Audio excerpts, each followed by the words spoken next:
بسم اللہ الرحمن الرحیم۔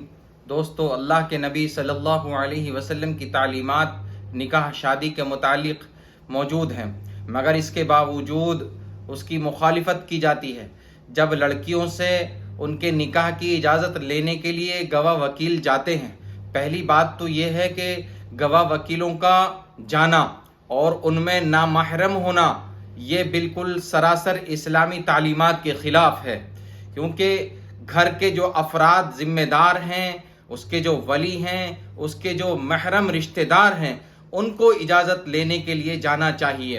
اور جب اجازت لیتے ہیں، جو چودھری بنے ہوئے ہوتے ہیں، جو برادری کے بڑے لوگ ہوتے ہیں، وہی اس کے ٹھیکیدار بنے ہوئے ہوتے ہیں، وہ اس کو اجازت لینے جب پہنچتے ہیں تو اس بیچاری لڑکی سے بار بار پوچھتے رہتے ہیں، جب تک وہ اپنی زبان سے اتنی زور سے اظہار نہ کر دے کہ ان کے کانوں تک آواز نہ پہنچ جائے، تب تک نہیں چھوڑتے ہیں۔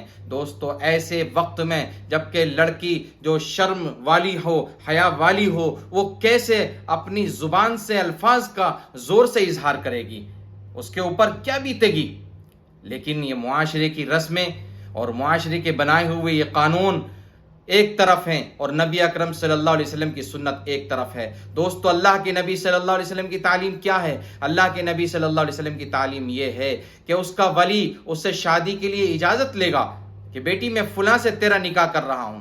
اللہ کے نبی صلی اللہ علیہ وسلم جب اپنی کسی بیٹی کا نکاح فرماتے تو اس سے اجازت طلب فرماتے اور اس سے مشورہ کرتے۔ دوستو، جب تک یہ لوگ گواہ وکیل جو بنے ہوئے ہوتے ہیں اس سے زبردستی اجازت نہ لے لیں، یعنی کہ اس سے زور سے الفاظ نہ کہلوا لیں، نہیں چھوڑتے۔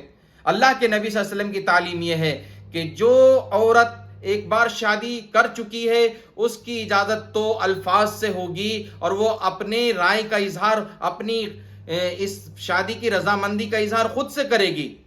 اور جو لڑکی غیر شادی شدہ ہے، کنواری ہے، اس کا اظہار، اس کی اجازت، اس کی خاموشی اسلام نے مانی ہے کہ اگر وہ خاموش ہے تو اجازت ہو گئی اس کی۔ اور ہمارے یہاں تو اس سے بھی بڑھ کر یہ ہے کہ رجسٹر بھرا ہوا ہوتا ہے، اس پر سگنیچر ہوتے ہیں، سگنیچر کر دے گی تو اس کی اجازت ہو گئی۔ دوستو اور بزرگوں، اگر وہ سگنیچر نہیں کرتی ہے یا پھر دوسری طریقے سے اس کی مخالفت کرتی ہے تو پھر اس کی رضامندی نہیں مانی جائے گی۔ تو ہمارے معاشرے میں یہ جو چلن چلا ہے کہ چودھری جاتے ہیں، غیر محرم جاتے ہیں اور اس سے اجازت لیتے ہیں، یہ غلط ہے۔